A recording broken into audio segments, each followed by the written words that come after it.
Ladies and gentlemen, welcome to Creating Tailwinds Podcast by Flight Path Financial with your hosts, John Urbick and Jared Adams.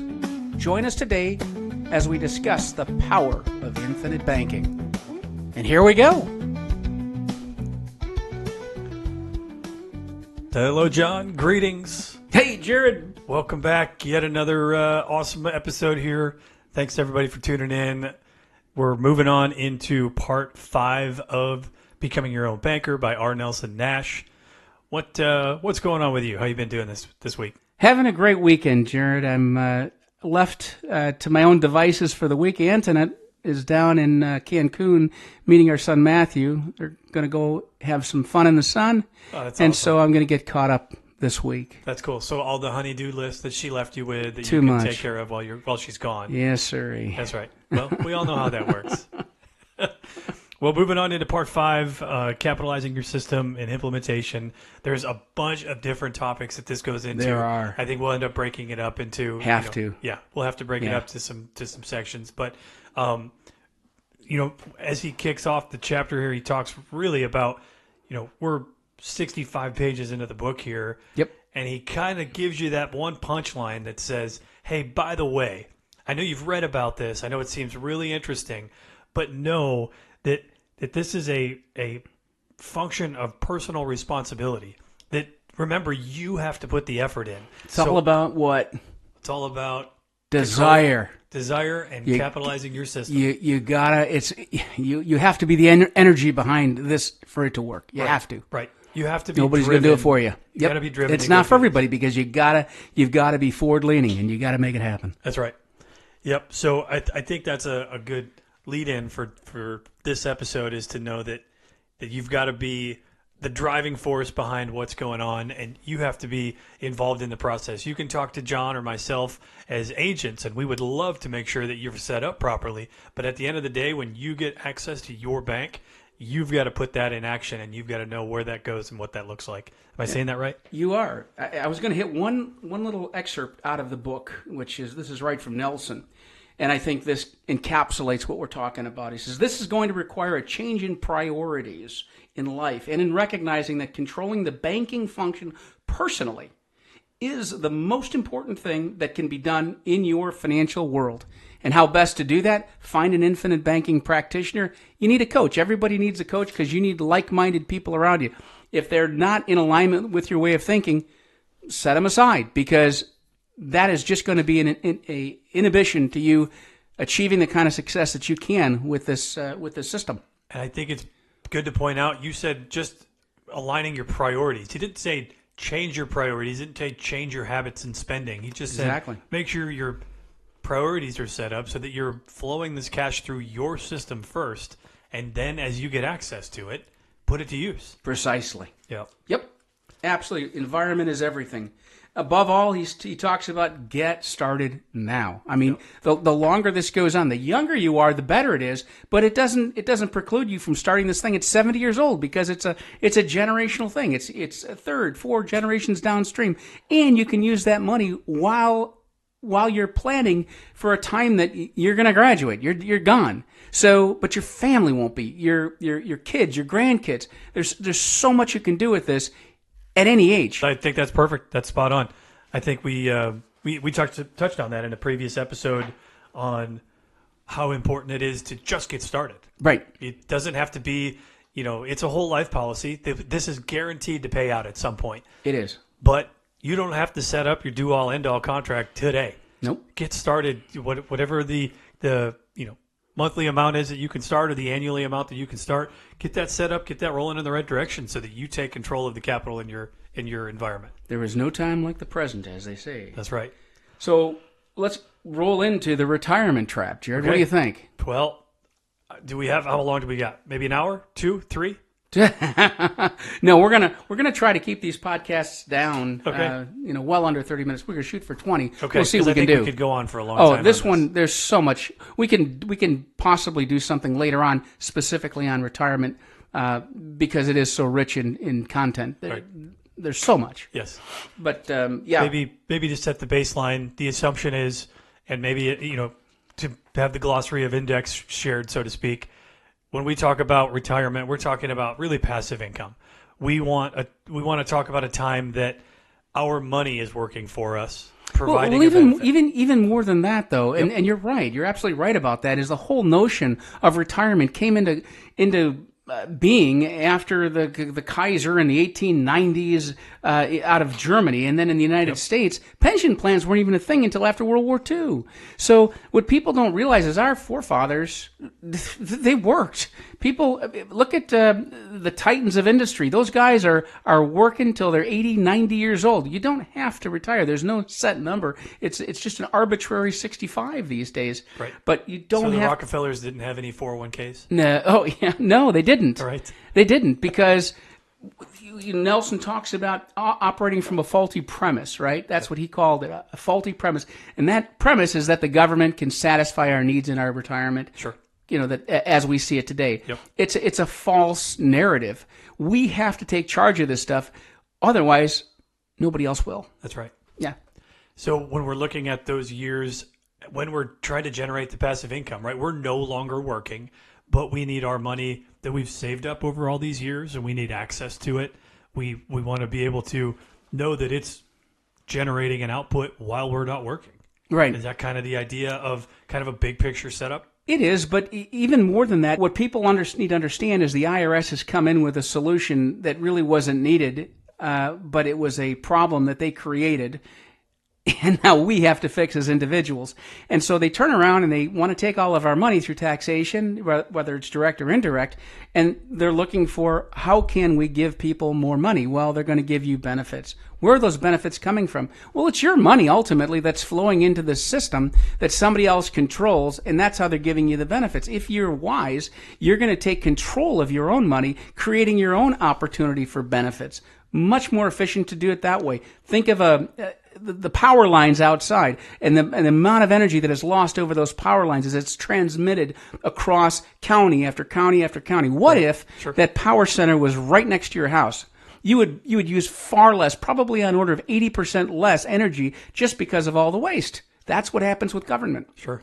So they created the problem. Yes. Then they created the solution. Yes. And I'm supposed to trust the solution. Then you're supposed to fix their solution with your own. So you got two jobs to do. Well, but that's the standard answer, is that we're supposed to understand that, government has allowed us to save money, tax deferred, and that's our answer to the problem they created. And I'm supposed to trust that that's enough and that's okay.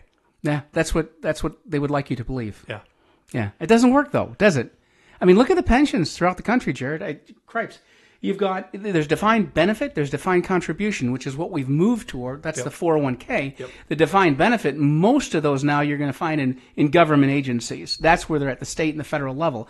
The problem there is those things are terribly underwater, and the only way they're going to fund them is through an increased taxation. Right. Or increasing the nominal dollar value by printing more money, which is inflationary, which reduces your purchasing power. So why not take the bull by the horns and address these things now, well ahead of when you need them, so that you have something in the future that you can control? Sure. That's spot on. I mean, I when I think about the retirement trap, literally as this is laid out, I think the trap is that you think you're saving to a spot that is going to provide you an adequate retirement, when really a lot of the goal that ends up is you're setting up funds on an expectation of lower taxes. Yeah. I mean, that's kind of the reason why these are all set up this way, is that if I put in money now, tax-free, so to speak, that when I get taxed on that amount later, the rate that I will be at will be less. That's the assumption. That's the assumption, right? Right. So how does this help solve that in terms of not necessarily the amount of taxes, but really an amount of taxes? It's a percentage-based system. Right. If we're at a 30% rate right now, you're at one of the higher income rate brackets. You want to live at a 15% bracket when you retire?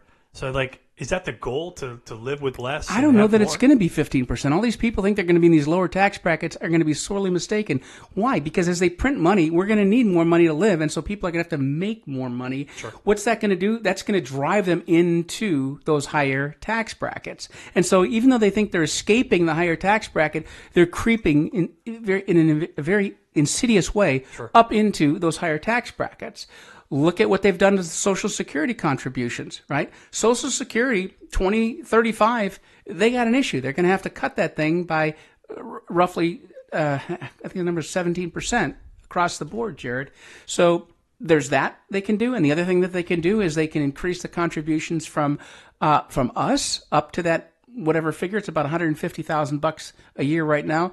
And then also the company contributes to this. So you've got from two sides. Yep. That's where the 12.4%, 6.25 from each side, 12.5% comes from. So what will happen if they drive those numbers up, requiring increased competition? That means the companies that you work for have to either reduce benefits or pay scales or delay them to accommodate those increases in cost. Companies are in business to make money. They're not in business to provide benefits to you. So it's something to think about. And why an IBC policy, after all of this, makes sense is because you are capitalizing a system that is guaranteed to grow, not like the negative rates of return you saw on Social Security over the past several decades. Those are going to grow tax-free. Perhaps 4% inside of these contracts. You're getting two components. You're getting a guaranteed interest rate, and you're getting a non-guaranteed dividend. But the dividends have only been paid for some 100 years, so they're pretty darn good. So you've got an increased capitalization. You've got a corpus that is growing guaranteed every single year. So down the road, when you need money the most, it's going to be there, and you're not going to have to go beg the government for something that they've already spent. Sure. Yeah, when I have these conversations with potential clients, sometimes we even end up down the path of the flexibility that it provides too. Your company may be giving a contribution to your 401k regardless of whether or not you're giving. And so you're going to have some money into those different buckets when you arrive to 65. If you have, equal or larger bucket in an infinite banking contract, you can kind of pick which path is most advantageous at that time. Maybe the market just tanked over the last 2 to 3 years, and the funds that your company's been contributing over 30 years, maybe those funds are half of what they were. And yet you've got this beautiful IBC contract that's there available that you can pull funds out of to support whatever your habits are and lifestyle for retirement. Or maybe it's completely opposite. Maybe the market is way up. Well, pull out from some of those 401k funds, put them to use while your IBC contracts are continuing to grow. Yeah. Now, I see so many opportunities coming right now, and I look at a pile of cash sitting there, and I've got a 401k. I got a pile of cash sitting there that is basically dead to me until I leave the airline. I can't touch it. I would love to be able to capitalize that money. I would pay the taxes. I would get it out of my hair, the taxes out of my hair, and I would deploy that money immediately to some opportunities that I see. But instead, it's sitting there trapped inside of a qualified plan that I'm in a partnership plan with the IRS on. Terrible place to be because you're really not gaining anything. And the most important element of any investment is time value. Time value is the most critical component, and it's working against you. You're giving that money to some other entity that has no relationship to you whatsoever. They could care less about you. I can better serve my needs by deploying that money. Maybe I'm not a great investor. Fine. I can find somebody who's a great investor, though, but I would love to be able to direct it to them rather than be boxed in by what some fiduciary says I have to do. And the government is your fiduciary. Well, no, the fiduciary is actually like the Fidelities of the world and those kinds of people. Gotcha. Those are the ones that are responsible for the money. The government just makes the rules that the fiduciaries operate under. Sure. But so you're in partnership with the IRS basically over what your future tax obligation. Yes, sir. Yep. You are. I think you also mentioned the ERISA 1974, the Employment Retirement Income Security Act. What changes have happened since then? So many. I mean, I was going to list them, Jared, but it would take a podcast just to talk about the changes. So anything that they've created, Congress created this monster. They can unwind and they can change. They've done it in the past and they're going to in the future. And so everyone is operating on the premise that the rules the snapshot that you see today is what we're going to have in 10 and 20 and 30 years from now. You will not. It's going to look very, very different than it does today. And do you really want to take the chance with... I really don't want to go down the political, Sure. road right now. Sure. But I mean, there's so much tension in government right now. They can't agree on anything. How in the world are we going to get a solution that works for everybody with a plan like this? I think it's best just to step back from that and take charge of it ourselves in a plan that we control, not rely on somebody else who just may have read 2 pages of a 300-page bill and comes out strongly for or against something. They're just not in a position to make a good judgment. That's fair. I mean, just recent in COVID, didn't they lock your ability to pull from? They did. From those style funds? They absolutely did. They absolutely did. Yeah, so they locked those ability to pull from your funds during, the COVID crisis. And you got to ask yourself why. Why would they do that? Yeah. Do you think it had anything to do with people's incomes being lower, needing their capital, needing their money? They couldn't access it, and so they were getting a proverbial run on the bank. It was starting. Maybe there was something to that. Yeah. Why else would they do it, Jared? I know. I mean, when we talk about all the changes that have happened since 1974 to now, and then look at the next 40 years, what that looks like. I mean, I try to keep off the tinfoil hat often, but it's hard not to at least look at it through that lens, just for a lens of reality, just to look at it through a little different, mindset of what it looks like to you, so that you can plan accordingly. And when you've got them in these systems, when it's in a whole life policy that you control, you're the one that controls where it goes and how it gets there. I don't have to ask the government if I'm going to take a loan on my cash value of my account. Yeah. You have the ultimate control with a dividend-paying whole life insurance contract. Once these things are set up, you have you're first in line. You can move the money within a matter of a couple business days and deploy it as you need to. Versus, I need $10,000, $20,000, $30,000. Let me go to the bank and ask for it. When we went through, you probably remember, Jared, some of the other banking crises. I don't know if you remember back as far as Lehman Brothers in 2008. I do. And you could not get a loan. Yep. You couldn't. I mean, it was an absolute meltdown. Everything was in chaos. Were the life insurance companies in chaos? Was this process in chaos? Absolutely not. Sure. Easy. Yeah. So the amount of safety, security, and control of your capital really was what it amounts to. Yep. So. That's awesome.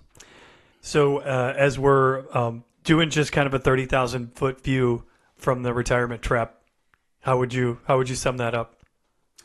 Well, Jared, it's about taking control of the outcome. Begin with the end in mind. Everyone has heard that, right? The 7 Habits of Highly Effective People, right? You've read that book. If you haven't, you should.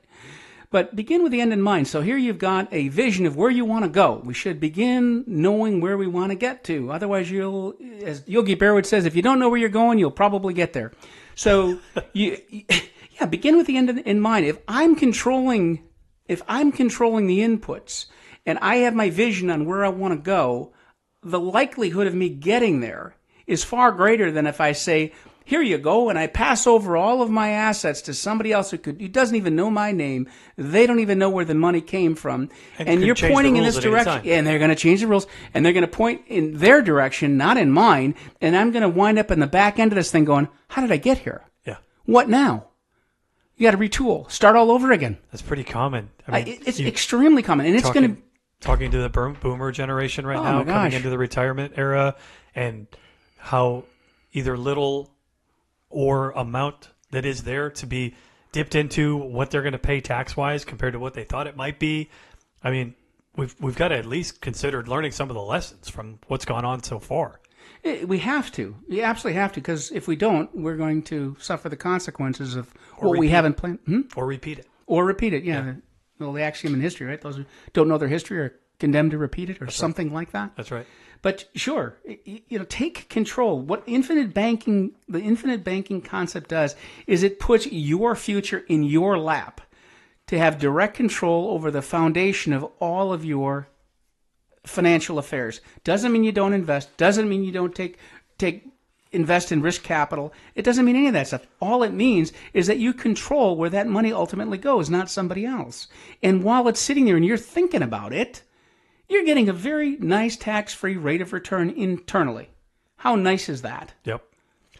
The other thing that would be a little off script here, but at least worth adding, this doesn't follow the book sequence, When you think about retirement, you think about maybe just 70 to 90. At some point in there, you're going to probably need some long-term care as well. Would you prefer to just run through all of your money and have a Medicaid product? Or would you prefer to have some of your own funding available to pay for a nice or nicest property where you're going to be? And who's giving you care and at what frequency when those days happen? Because as much as we don't want to admit that it's coming. That's all just a natural part of life. Yeah. And these contracts that we set up at no cost, it's included in these dividend. Up to a point, of course. Correct. Up to a point, of course. But there's no cost of setup, I think, is the better way to say that these are a part of your properly structured dividend-paying whole life contract where you have access to not just some of the cash value, but some of the death benefit if you can't do 2 of the 6 activities of daily living. Yeah. So again, it kind of functions into that retirement piece, but it's a little different. Yeah, it's not. It is not a true long-term care product. That's right. The great long-term care products they've sunset because they were great, and it was costing the insurance companies too much money, and they weren't profitable, so they did away with them. So, but what we do have inside these contracts is the ability to, as you said, if you can't do 2 of 6 activities of daily living, if you have a specified medical condition, which is defined as a type of cancer or heart issue, and then the final one is the terminal illness. If you're going to pass within 12 months, according to your physician, is access to not the cash value but the death benefit at that stage, and that's on an order of magnitude greater than just the cash value. So. And not all of it. It doesn't give you access to all of the death benefit. Right. And it phases out too. That's right. 60, I think 65. It depends on the company. When they cut, you're not going to have this at 80 years old. That's right. But when you're a younger man or woman and something happens in your life, you have a realtor who had the motorcycle accident would have access to that capital. Well, right? And just to clarify what you're saying, you would have access to that at 80 years old if you had built these policies up over the course of many years, right? So you start these products at 35 years old, you pour into these for the course of 30 years, and at 65, maybe you stop contributing to your account. Maybe you stop paying premium. Maybe your contract doesn't allow you to pay for premium. As long as you have cash value in there, you're good to go. That's what I was wanting to make the point of. Okay. At 15 years later, even though you haven't been paying premium for 15 years, and it's been continuing to grow from 65 to 80, and then at 80, something happens.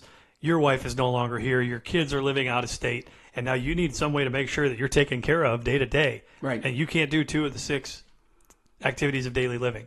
You can dip into this contract that you've been building at that point for 45 years. Even when that rider terminates, it's no longer available to people inside that contract because there is a termination. Depends on the company. Yep. You have your cash values. That's right. And those cash values, you can set up a program distribution down to a minimum death benefit if you want to do that. Yep. Those are a very nice planning feature because when you're taking money out of the contract, remember you can draw down to basis. Everything you put into that contract comes out tax free. That's right. Now, if you begin to pour out of there and you go beyond that and you begin to take distributions, then yes, the gain would be taxable as ordinary income tax. But that's way downstream. And at that point, you don't have any other income, probably. Do you have to guess on this, or do you have the tools available as a agent to be able to kind of forecast what that might look like? Oh, sure, you can forecast it, and of course, it comes off the illustration. And illustrations are guaranteed to be incorrect. Guarantees because those numbers are going to be something more or something less. They're not going to be exactly those numbers. It's just the best approximation that an insurance company can do based on all their data going back a very long time. So they're pretty good. An illustration in itself is worthless the day you print it. Exactly. Yet it can be a good idea of what to expect. You're not going to hold. It's not a contract that you're printing out. Yeah. Yet you can do a lot of planning pieces. So that would be something that John or I could offer, is that if you wanted to see how many, what kind of dollars you put in over the course of 25 to 30 years, and then 15 years later, how much could you pull out to use and what that would look like, how that would impact the contract. That's all in the planning. And it's kind of like flying to Europe, right? You get the weather report, Jared, and they tell you what the winds aloft are and what the weather is ahead. 10 hours old by the time you get there. Yeah, and then how accurate are those winds and the weather systems in front of you? And there's no turbulence ahead, and all of a sudden you're rocking and rolling over the Atlantic. What happened there? Or when you're that first flight over the Atlantic, and there hasn't been a flight over the Atlantic for the last 12 hours. Yes. So you're kind of a test pilot. You're the guinea pig. Well, that's awesome. Well, another great episode, John. Thanks for everybody for tuning in. Any closing words? Today, no. Thanks for joining us, everybody. We appreciate your tuning in to Creating Tailwinds, and we look forward to finishing up the book with you. Fantastic. Thanks, John. Have a great day. Talk to you soon. You too, Jared. Thank you. We'd like to thank you for tuning in to today's episode of Creating Tailwinds podcast with your hosts, John and Jared. As always, we welcome your questions and critiques. You can reach us through the Contact Us tab at flightpathfinancial.com. Remember, it's all about how you think. As Nelson Nash has said about infinite banking, give it your close attention, and it can make a radical improvement in your financial future.